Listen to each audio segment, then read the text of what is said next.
ask that you have your name and address on there for us.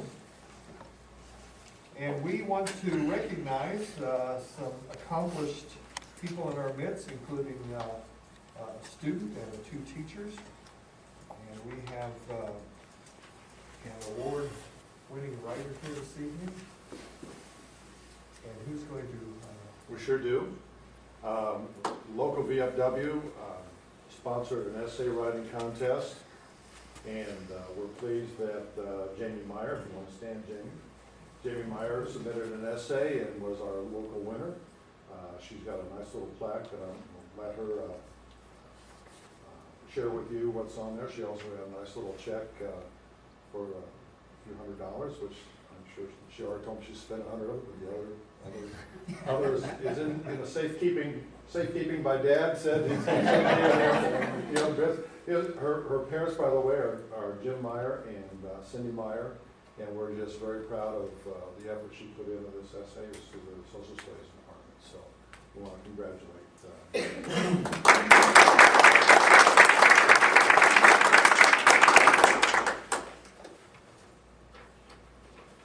This is the plaque. It says Veterans of Foreign Wars, United States Ladies Auxiliary Youth Essay Citation presented to Jamie Meyer, Rochester Junior High School, middle school. But anyway, it's a sincere appreciation and recognition for your valuable cooperation and assistance in rendering on behalf of our nation's youth. So we're just really pleased that Jamie is the winner of this award. Jamie, if, could you give us a copy of your essay, and we'd like to frame that and perhaps hang it in the administration office. Is your name on there also? No. Well, if you want to go ahead and sign it and perhaps put today's date, and we'll put it in a nice frame and put it over at over the administration office. That would be very nice. Thank you. The high school also had the essay contest, and it was a different topic and a different subject, but the VFW did a Voice of Democracy essay contest, and the topic on that was Second Amendment rights, and the high school, the junior class, they all participated in this, and they wrote, the students themselves actually chose the top 5 or however many essays, but the students chose which ones would be submitted on to the VFW, and the high school had a winner, Kat Resin, and she ended up winning for our district in the Voice of Democracy. She was unable to make it here tonight. She was afraid that she might have to speak. And, so you did well, because I told her she wouldn't have to say anything. So, but it's nice to see we've got some of our young writers, and then they're coming along into the high school and also doing that. And she did a fine job, and she does a great job at the high school. So we will be recognizing her on Friday. Not the post commander, the state commander is actually going to come down and present that award, and she'll receive a check as well. And she too is already spending that money. And then I'm going to move on to this, and Tracy, I think you're kind of up next. But the VFW also sponsors a regional Teacher of the Year award, and they have a secondary Teacher of the Year award, and they have an elementary, I don't know if they call it that or if it's a primary type. But for the last 3 years, the Rochester High School has been recognized, or at least a teacher has been recognized each of the last 3 years as a Teacher of the Year for the Veterans of Foreign War. And I really can't say enough about this year's winner. Everybody in here is very aware that the English 10 is a very high stakes grade level and test, and our scores are very public, and it's a high stress job. It's a high stress top area, and our winner this year teaches our Digicom class, which is an integrated course with English 10 and digital communications, and she's been doing so. How many years is this? 5 years, 4 or 5 years. She does. We did bring her over from Caston. I know that conversation's kind of been had several times, but she has a family that goes to school down there, and our winner is she's a true teacher leader in our building. She's a CIA coach. She works with our kids after school for cheerleading, and I think the one word when I think of our recipient this year is just unselfish. She always puts the school, the students, and the kids ahead of her own person, and she doesn't like recognition at all. In fact, it's very surprising that she even showed up tonight. She stood us up. But our award winner for Teacher of the Year at the secondary level, this is a district level award. It will eventually go on to state, and where she'll have an opportunity to also be recognized at the state level, but it's Valerie Huber.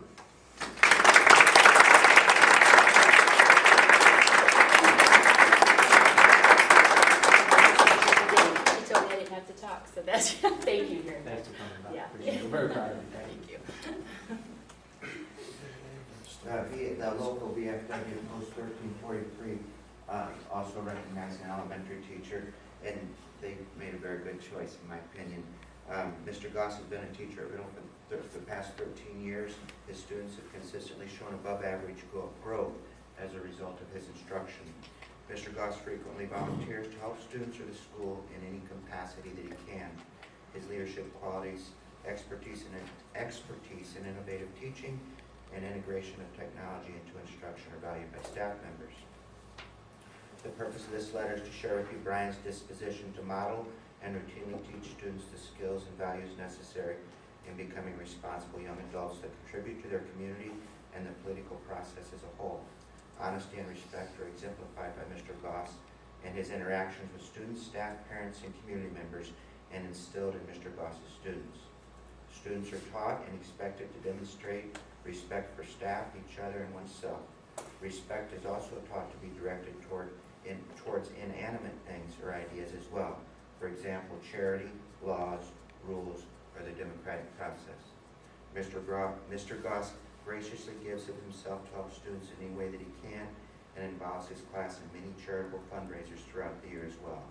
Raising money for a cancer-stricken student, donations of books and canned goods for needy families in our community, and even involving his classes in supporting disaster relief efforts worldwide are typical activities students perform under the guidance of Mr. Goss.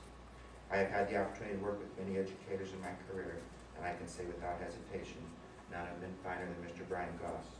Students leave Mr. Goss's class with a concern about the welfare of others, a sound knowledge of democracy and human rights, and a sense of responsibility and how they should act as active citizens in our community and society at large.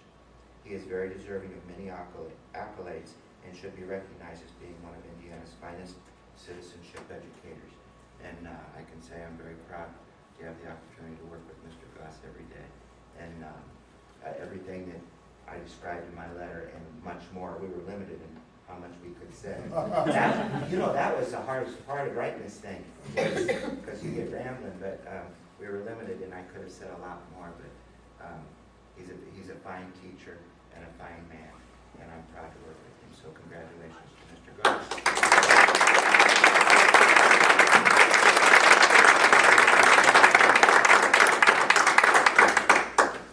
Well, Jamie, congratulations. I don't know, maybe your parents are my long-lost cousins somehow. I don't know. And congratulations, Mrs. Hoover. And Brian, my son was in Brian's class several years ago, and I know that his students are on his mind other than the classroom, because one day he said, "Hey, Don, I think there's something Leslie would like at Sam's for Christmas." And there was, and I went out and got it. So thank you very much, and we have great personnel and great students. Oh, yes, thank you. And you can stay for all the excitement that follows, or you can feel free to leave, whatever you'd like to do. Mr. Goss, go and change your shirt. I like it. Congratulations. Congratulations. Congratulations.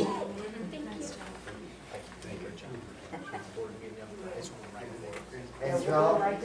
And Joe, despite all these things, he's a white son. That's what I told him, he needs to go home and change shirts. Thank you. Hey, thanks. Have a good night. We have come to the consent items, and we're going to go through the minutes. There's the executive session on February 18th. The regular minutes of the school board meeting on February 18th. You have a copy of those minutes in the school board packet. There's the executive session on March 5th and the minutes of the study session on March 5th. Were there any changes or anything that was missing from any of those minutes? All right, let's go on to the financial report. Sheila, it's great to have you back, Thank you. and it's good to see you, and I hope you stay on the mist. Me too. Thank you.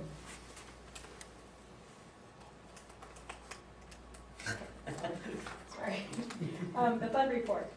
We ended February for the general fund with 777,000 plus in there. We have spent 16.87% of our appropriations that we have. We are keeping a good eye on that for our spending, and as the cost containment continues to meet, we'll be able to hopefully see our numbers grow a little bit there as far as our cash balance. Did receive an email today that our spring taxes are scheduled to be sent out on May 10th, so that'll be nice to help out the other funds that we have. All the other funds are on target with the spending, and just pleased to see how we're going to move along here for this year. Any questions from the school board for Sheila?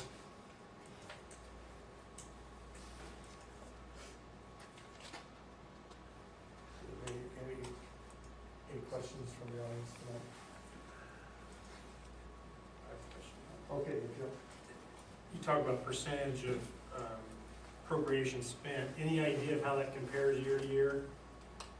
I would probably need to go back and look at the financials that I did for last year to see if we're at. Dan and I looked at it, and I think we were right at about 8.3 or 4 spending in our appropriations by the month. So I hope to see that after our cost containment committee meets and we make some decisions as a school corporation, that with some of the things that we have and moving forward that we want to put in place, that will reduce more. So maybe we'll have just as much income coming in as we've got expenditures, instead of it being more expenditures going out than we have coming in revenue. So that's our goal with where we need to be. 8% is on target that we're spending every month, but that is going to put it pretty tight come December, be about 97, 98%. And that just doesn't give you that much cash balance to deal with when we're looking at 2014. So the cost containment committee and the decisions that are being made there as we move forward, I think we'll see an impact in our fund. The other 4 funds are taxable, so we'll be getting the property taxes in on those funds. So. And Mr. Ron, several things from the cost containment committee, as well as yourself and Mrs. Howe have already been put into place. Right. And of those that have been put in place, do you have enough time to see if we're realizing benefits that were projected? I don't know. I don't think so, because some of those things won't show up, I think, until perhaps we get about halfway through the year, and we'll begin to see some of that change. So I will share, or I can share now. Sequestration is already hit. We have been informed that we're going to have to pay some money on the tax-free bonds that we had that are interest-free, that are no longer interest-free. And so I think is it 8.3%? 8.7%. 8.7%. Is, they were going to pay 100% of the bonds, now they've assigned 8.7% of that interest back to the school corporation. I think our estimates were $8,000 to $10,000 a year. Right, right. And that's on the unspent funds, correct? Or on the total amount? That's on the total amount Okay. of the qualified school construction bonds. And so, And then we got notice today that the federal government may withdraw $26 million in Title I and special ed money that they were going to pay during 2013. So if that money is lost, that's for the whole state, but again, that's money we're using to pay salaries, and so that will impact the general fund. So it's something we'll just have to track. You know me, I never want to be political, but they said let's make it hurt, and I think that may show up. So.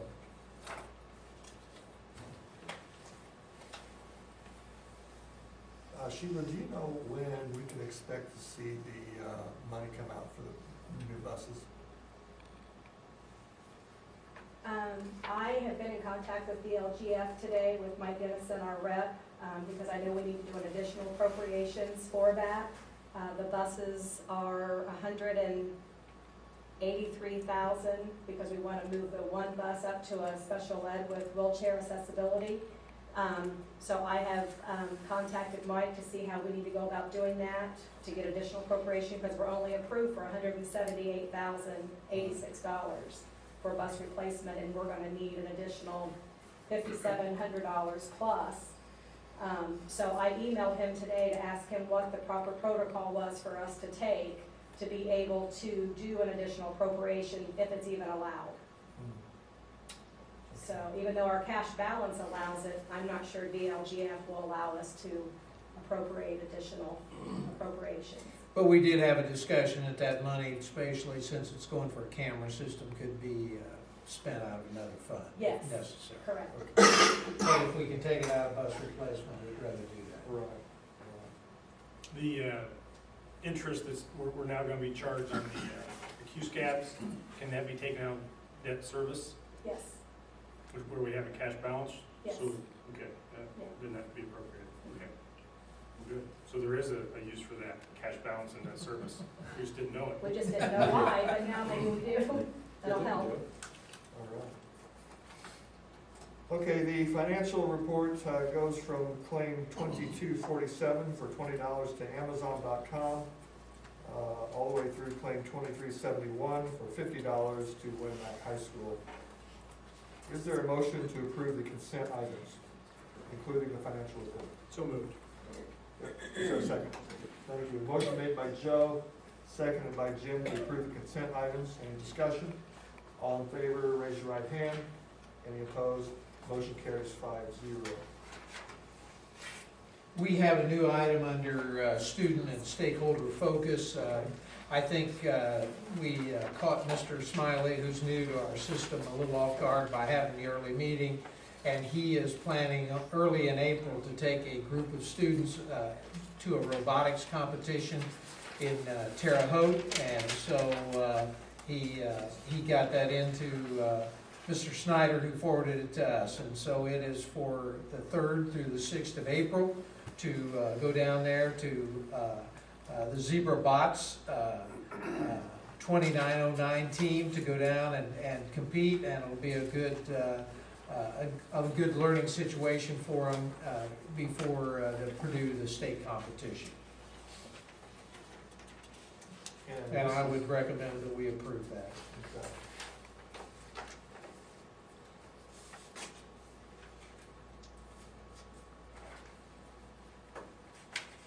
Does Linda have the original with the signatures?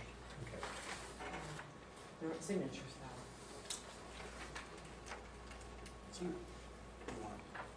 I'm not seeing it. It's there at the top, April 3rd through April Okay. 6th.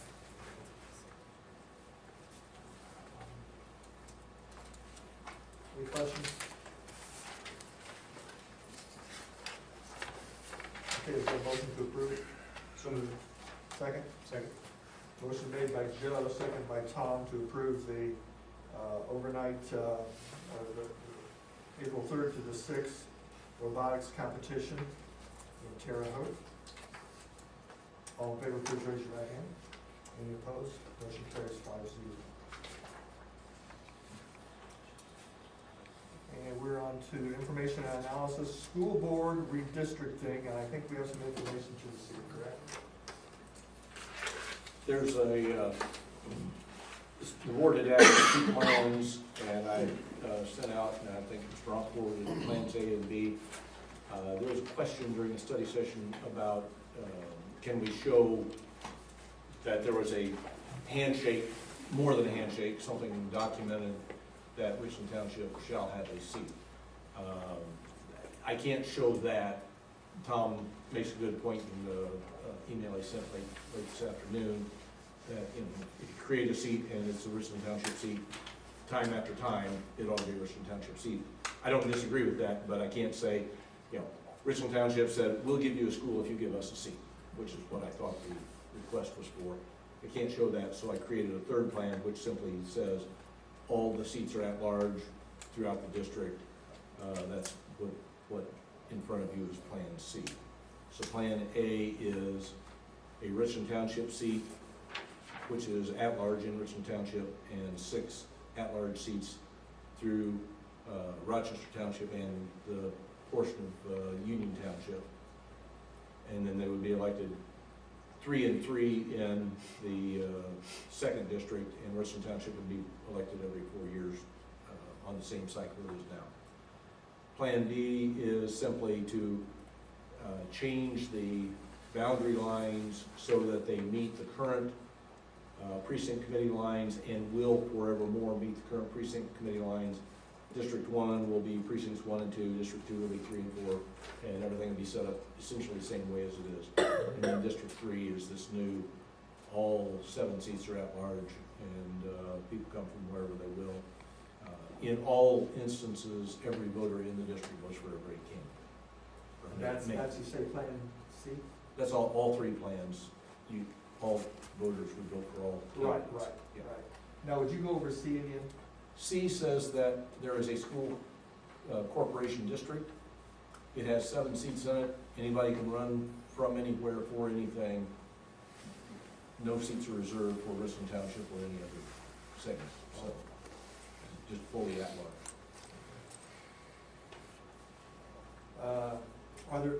Is there any discussion at this point from the board? Now, we have planned on deciding on this at the regular April meeting, but this is a check-in. Is there any discussion at this point, or any questions, or Just comments? a question. Yes. If there's no legal document saying that the Richland Township has to be a seat, Plan A would still be legal though, right? I mean, Yes. we can create that. I think you can say that the history is, it started out that the Richland Township seat was elected. The township trustee of Richland Township was a school board member, as was the township trustee of Rochester Township. Those were school board members. To be the township trustee of Richland Township, you must be a resident of Richland Township. You could bootstrap that and say, therefore, that seat must be. When the board went to elected districts, they created a Richland Township district, but they also created 4 other districts. And so, and nothing in that says, and this shall currently forevermore, and based on history, result from Richland Township's agreement. So, just trying to cross our T's and dot our I's. I wanted you to have all the options in front of you, because you can do it. But yeah, any of the 3 would be legally appropriate. Do we have those plans on the website of where people can have input? No, we simply have a description that went up earlier. What the website called for was, do you favor at-large seats or the current structure? District. But that, I think the assumption was that Richland Township would have a seat in either one of those situations. Anything else from the board? Okay, is there any comment from the audience at this time regarding this topic? All right. We're up to the second reading of policy 8470, which is the new sex offender policy. And I have a note here that there was some language question last time. A truly exceptional situation.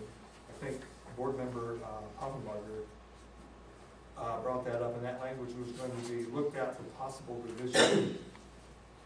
Has there been anything done on that? There is no specific additional language. Okay. Well, this is the second reading, so we'll consider that done. Have we ever had any of our major policy additions posted on the website or somewhere where people can access it, other than stopping by the office? Not in my years here, No? I don't think so. 5 or 6 years. Now, the policies themselves, well, Policies themselves are on the website Yeah. after adoption. After adoption. Board, do you think there'd be any merit to putting a PDF copy of this up? Yeah. Okay. Mr. Superintendent, how do you feel about that? That's fine. Okay. I have my van ready to go with posting things on the internet. We may have to add 3 or 4 web pages to the time we get done. We get a surprising amount of traffic on our website. A lot of people go to that, and I think it's really wise to put as much up there as you can. This latest asking for opinion that you had about this latest movement here, I think it's had a lot of people looking at it. We get responses about twice a day from people who are looking at that school board election process. So, hey, I say put more up there. Okay. It gets visited more when we put new things up. Okay, well, this, it's an important policy.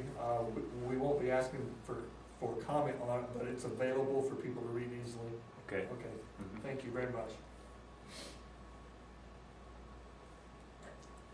And now, it stays with you, Mr. McCarthy. We have a progress report on the technology plan.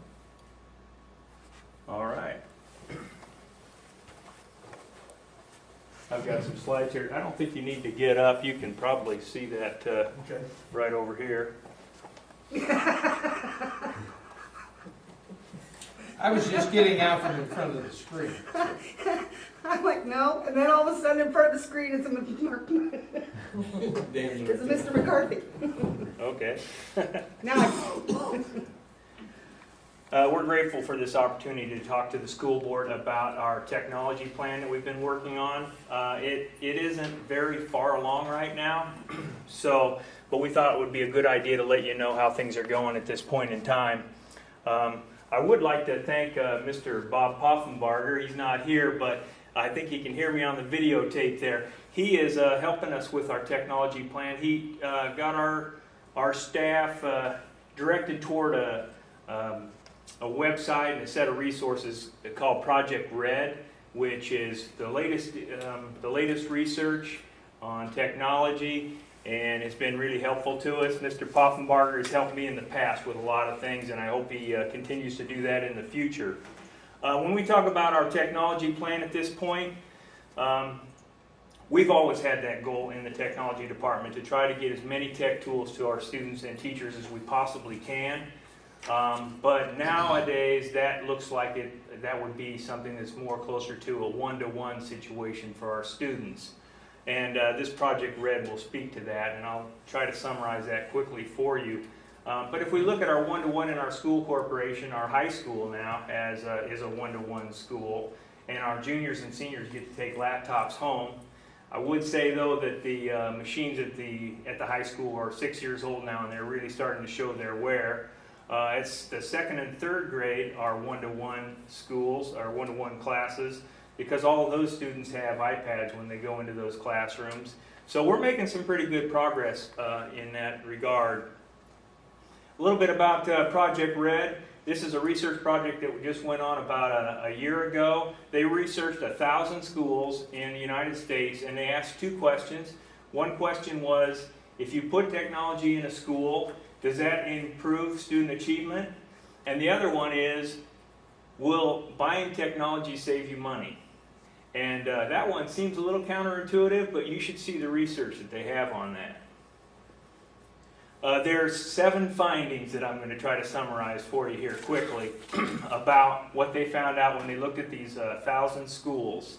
The first finding was that you can have really good success, but you have to implement technology correctly in your school. And there's 9 different things that you need to do to implement technology correctly.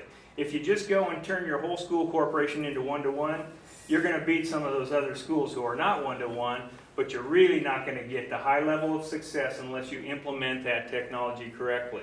So these are 4 of the implementation strategies. The first one is called intervention classes. And that's where when you have students who are having trouble in mathematics or reading, you put them in a class with a highly qualified teacher, and those people are teaching the students one-to-one with computers to diagnose what problems they have and to remediate that. A really good example of that right now is this program called Acuity. And our middle school teachers are really taking advantage of it. What you do in Acuity is you take an assessment. I think it takes about an hour. And what it does is it predicts how you will do when you take the ISTEP test. And then it says, okay, now we know how you're going to do on the ISTEP test. Do these exercises on the computer, customized just for you. It's a fantastic program, but in the middle school, we have our computer labs are used for Acuity 24/7, and we don't have enough of those for that. So those intervention classes are really targeted at those high-stake test scores. The leadership needs to provide collaboration time for teachers to get together on a regular basis to talk about best practices, something that we already do in a great way. Online collaboration, that's where students get online to a social media, a website that is educationally based. Our new tech program has Echo, which is just like that, and the students collaborate about their learning on that website. There's another one called My Big Campus. It's really good. Students get together, they collaborate, they learn more, and they teach each other. Another key implementation strategy is that the core subjects are technology integrated. That simply means that your reading, your language arts, your science, your social studies, and your math courses have people using technology in them on a regular basis. Online formative assessments. This study recommends that you test your students every week. Instead of waiting every 9 weeks or every semester, you test your students every week and you prescribe new learning for them. I know they're doing that at the elementaries. We're seeing that start to happen across the board. Student-computer ratio, well, it can be 1-to-1, 1-to-2, 1-to-3. I would say our school corporation is about a 1-to-3 or 1-to-4 if you don't count our high school and our 2nd and 3rd grade. But the closer you get to that 1-to-1, the more your achievement is going to rise. Virtual field trips, kind of interesting. They really recommend that your students do these at least once a week. An example of that would be the Smithsonian Institution. They've got that all online now. Teachers are supposed to take their students on a virtual field trip of the Smithsonian Institution. Or you've heard of Google Earth or Google. Well, they've managed to map the entire planet Earth. And then when they got done with that, they mapped the moon as well. So you can take your students on a virtual field trip to the moon. They can study various landscapes and craters and the Sea of Tranquility and watch Apollo 11 clips. You can go to a virtual forest and teach your students about sustainability and pollution and habitats and things like that. So that's another indicator of technology used really well. Search engines, the study says your students should be using a search engine every day in every class. And then the principal training, your principals need to be change agents. They need to be progressive. And I can say with confidence that our principals are definitely big-time change agents and big supporters of the technology department as well. Okay, now about the idea of saving money. The red column there is all one-to-one schools, and the purple are all other schools. This is just talking about how you're going to save money on paper, but they don't try to make that argument as the big reason to change over to one-to-one technology. What they're saying is, if you have your students who are learning more because of the technology, they have discipline problems going down, attendance going up, graduation rate going up. And when that happens, your principals have more time to work with their teachers to make better education. When you have better education, then you don't need to have so many remedial classes, so you don't need to pay for remedial teachers. You're saving money there. Your teachers are collaborating more, they're working together, they don't have to go to outside consultants, you don't have to pay for the subs who are going to be there because they're learning somewhere outside, they're learning from within. So there's a lot that they have about how technology can really save you money. This one, just the one-to-one schools outperform all the others, the 1-2, the 1-3 schools. And this is how they outperform them. The red bar there is disciplinary, or the red bar is one-to-one schools. The blue is, no, the red is one-to-one properly implemented. The blue is one-to-one not necessarily implemented properly. And then the gray is all other schools. So those ones that are implemented properly, you're getting disciplinary action reductions, high stakes test scores, dropout rate reductions, and an increase in graduation rate.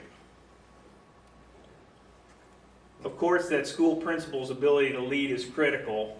The principal has to be a major change agent. They have to model technology use for their teachers. They have to give you collaboration time. They got to lead in the use of data to inform instruction. And they got to be a champion that says, we don't want this to be teacher-led education, we want it to be student-centered education. And like I said, our principles are, that's the definition of the principles that we have here. Finding 5, this is that technology transform intervention improves learning. This is that same thing where if your students go to an intervention class where they check and find out about their gaps in reading and mathematics, you can get really good, quick gains when they have their own device. And number 6, this talks about that online collaboration again. Students are engaged in their education because they get to collaborate on a social media, educationally oriented website, and they work together and they share and talk about education. And then the last one is the daily use of technology delivers the best return on investment. So what they're saying is don't buy a whole bunch of devices and then lock them up in a cart somewhere and not get them out all the time. So that's basically it as far as the Project Red. It gives us all kinds of guidelines and steps that we can go through to start making a technology plan. So far we've done these steps. We have a technology vision.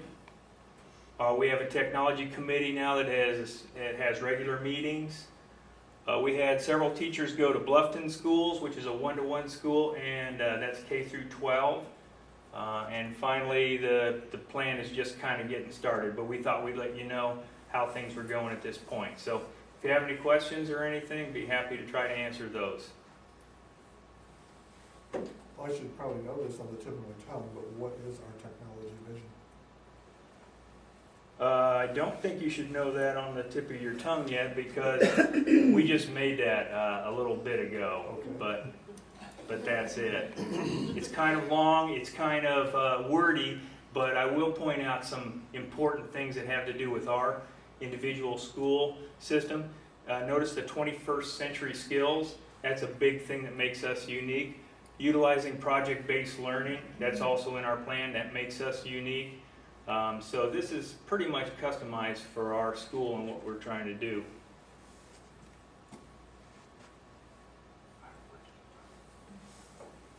Any questions? Yeah. With the increased number of laptops, was that 2 years ago we did the laptops at the high school? Anyway, I asked the question then, when I visited the classrooms and seen the towers and that type of thing, I've always, in fact, back when the system first implemented new tech model, I've always questioned the need for one-to-one in the classroom when most of the work that I witness is done in groups and there might be 2 folks collaborating, one person at the keyboard. So I would just encourage you to continue to take a look at that. If you've got personal devices of any type, maybe we can start cascading some of that technology as far as the machines where we're lacking at the middle school, etc. But I felt like it was overkill then. And I still, today, go in those classrooms and there's so much technology putting out so much heat, and there may be, one person on a keyboard and 3 keyboards idle while everybody else is collaborating. So it's just something I've witnessed. I'm not there a lot, but I would encourage you to continue to take a look at that versus just doing one-to-one for the sake of one-to-one. You're absolutely right about that. As far as students trying to collaborate when they're really essentially in a giant computer lab with big towers and monitors in the way, that's the reason why we were really happy to be able to change over the juniors and seniors to laptops. Now the collaboration piece, the piece of technology is just there as their assistant. They're able to face each other. The reason all those towers and everything were in there was because 7 years ago, the wireless technology wasn't in there to sustain the kind of setup that we wanted. It was something that really helped students for 7 years, but now that we have the wireless infrastructure to be able to change over to situations in classroom settings where these teachers can move their furniture around. Right now, they're locked in with where these devices are set up. Any other questions? After Google got done mapping the moon, did they offer to buy it? I wouldn't be surprised. I think they have more money than anybody, but maybe I'm wrong. They're going to map the solar system and buy that all in a package deal, I think. Thank you. Thank you. Now, what about the door prizes? The door prizes, Mr. McCarthy? We're going to forklift some of those gigantic machines that are antiquated out of the high school. And that's your door prize.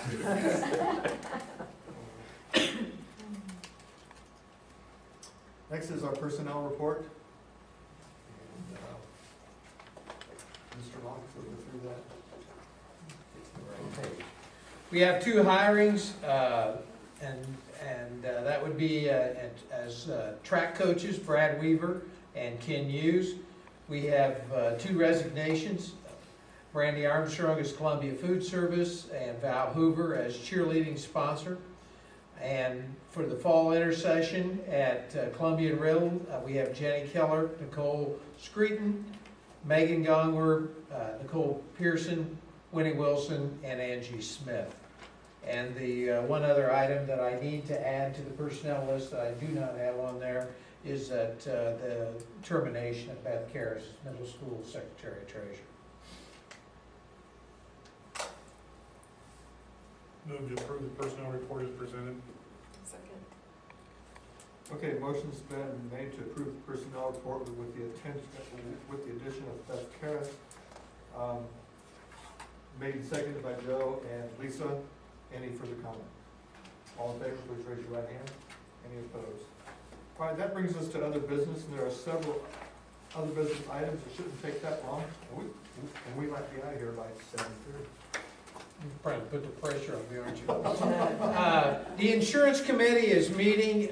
We had selected 3 companies that we wanted to interview to choose a broker. I think within our office, we felt like that it is the most critical time we've ever faced in terms of having the best insurance representation we can find with the changes that the Affordable Care Act is bringing to the insurance field, and the threats it brings in terms of fees and fines that are very possible that we have to be on top of that, and also trying to maintain the lowest cost that we can. So we'll be doing that process and reporting back to you on that.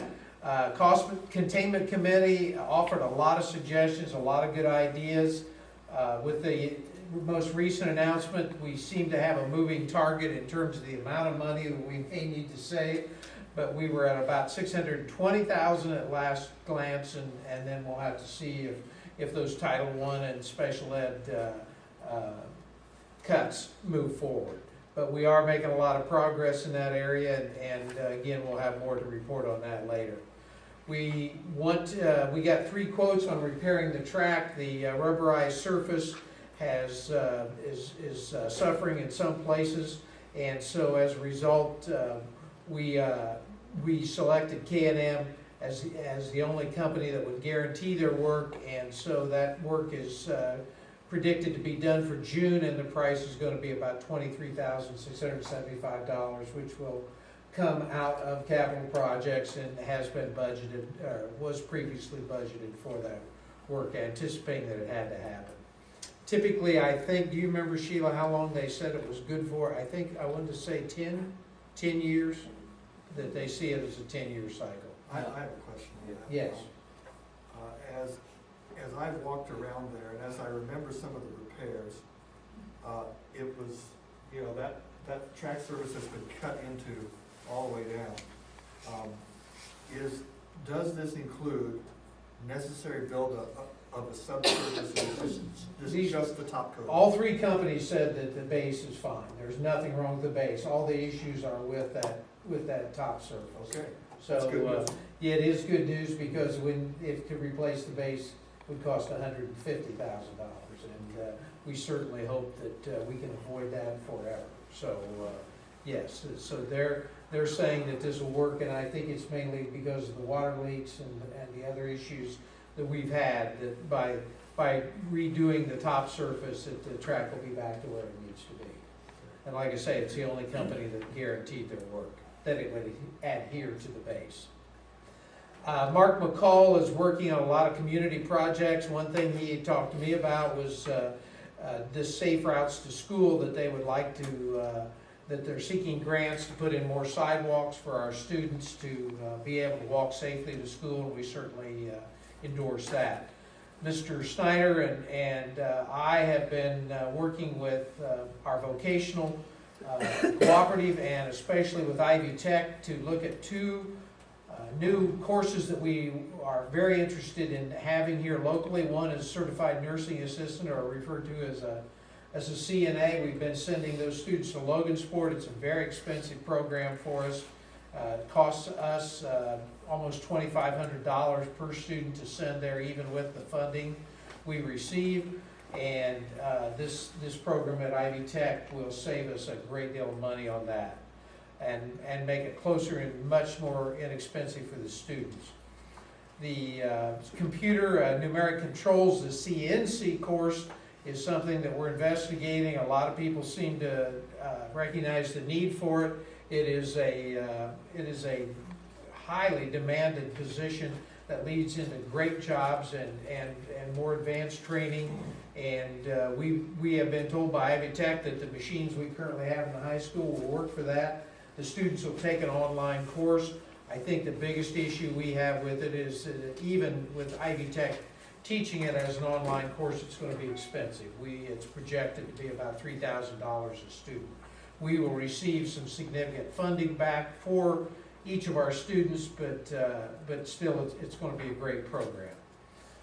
We were notified that a surveying project is going on around the new Walmart area, and so that perhaps signals that there will be more efforts to develop that area as time goes on. Also, there are two new TIF regions, the tax incentive funds, and the Blackadder, which is for Rochester Iron and Metal, is going to cost us around $3,200 a year out of our CPF funding. And the Kiwanis TIF there's no assessments yet for that, and so there is no value to fall on us, and I think it'll be minimal. School board professional development. We were wondering if any of you, if you will contact Mr. McCarthy, if you're interested in working on trying to consolidate your email accounts so they all forward to one source. We can look at that. Also, I would like to offer, we would like to offer some work on how to use Google Docs if you're interested in doing that. So again, this is just going to be voluntary on your part, and if you are interested, we will move forward with that. Right, just get a hold of me, and we can do a workshop in here or something on either one of those, the email accounts or Google Docs. We train on that quite a bit. So be happy to help you out with it if you're interested. And if there are other things in your role as school board member that with technology that would help you, then please just let us know. I think we're trying to find a simpler way, for example, to post the board agendas and those items that will make more sense going forward in the future. Number 9 is an update on the safety committee and the meetings that have been going on and some of the proposals, and so I'll turn that over to Mr. Joe. Safety committee met, I think it was 3 weeks ago, and talked about several things. The one, though, that certainly needs discussion today that they asked me to bring to the board is the implementation of cement barriers of some type, whether they be flower pots or posts in front of all the entrances of our buildings, main entrances. The law enforcement arm of the safety committee did a walkthrough of all the buildings inside and out, playground areas, inside the building, etc. And this was probably the most immediate thing they felt could and should be done that could potentially have the largest impact in a favorable measure. If you look at new buildings, which I have since that meeting, around the state, new buildings, Warsaw, if you go by there, they have just these giant pylons in front of the doors. They're decorative, they're painted, whatever, to protect from a vehicle entering in through the front door. At our elementaries, for instance, you go through the front door and you're 20 yards from the cafeteria.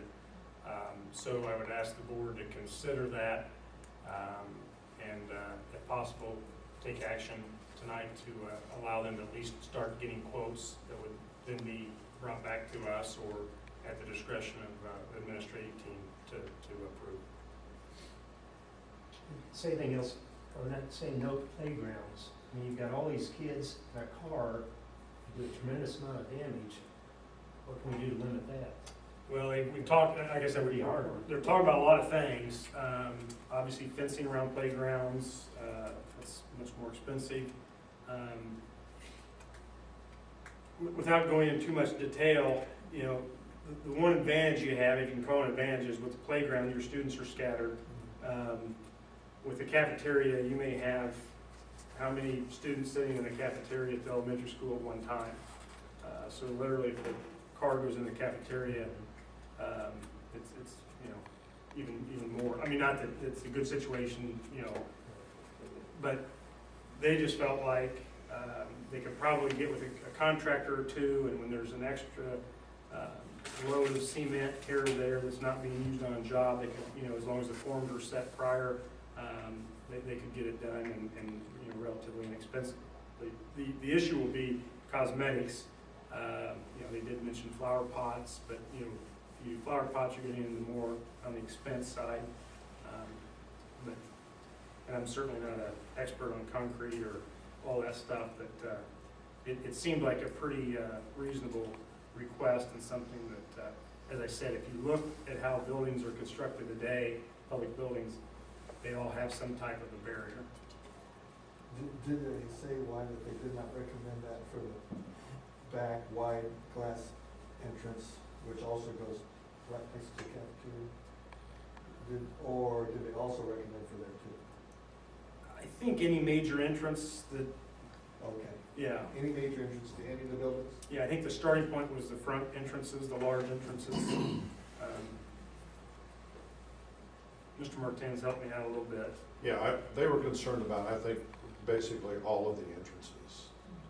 And the main entrance is the main focus, and I think it is just a starting point, and they felt like if we had forms set, as Joe said, that felt like the concrete companies here would, if they've got a little extra, they just come in and dump it in and be done with it, and perhaps a little to no charge.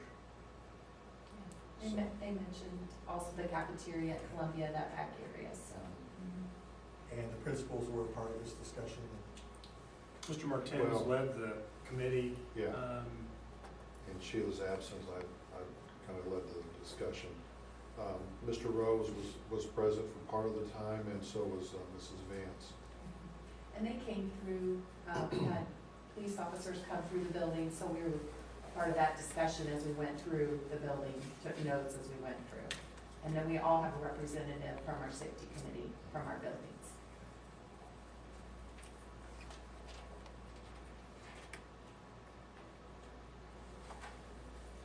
So the motion tonight would be to progress with seeking design costs and all that kind of thing. Yeah, I mean, from my standpoint, I think a prudent thing for the board would be to at least approve the concept and let the administration, yay or nay, ideas or concepts, then they come to the safety committee.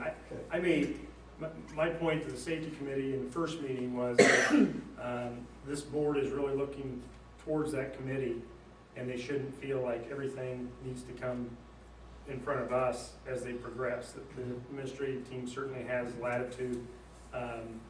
Obviously, if it affects policy, they felt like this one, because of the cosmetics and potential dollars, might need to come to us. So, but I think the prudent thing for us would be to at least let them proceed, if that's the desire of the board, and then the administrative team can be the gut check for them as far as what the thing looks like, and if it's major dollars, then it'll come back before us, and if it's not, then it'll get done.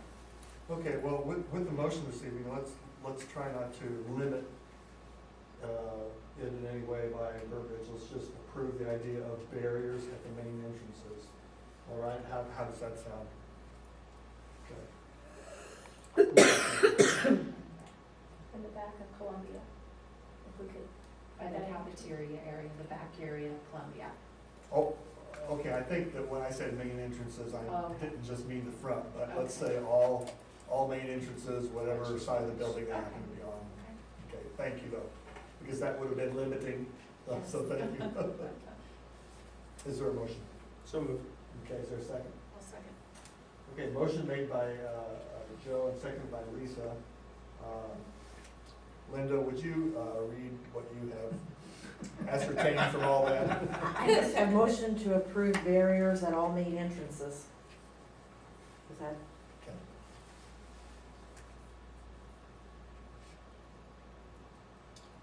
Any further discussion? Yes, should this be subject to some dollar amount? I mean, have we done enough research to see what this will actually cost?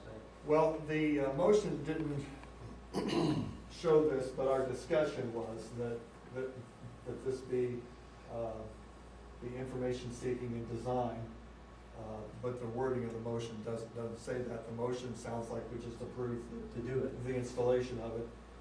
Joe, what were your thoughts? Maybe we say the concept of implementing barriers at specific entrances, the concept, that way we haven't approved anything specifically. Okay.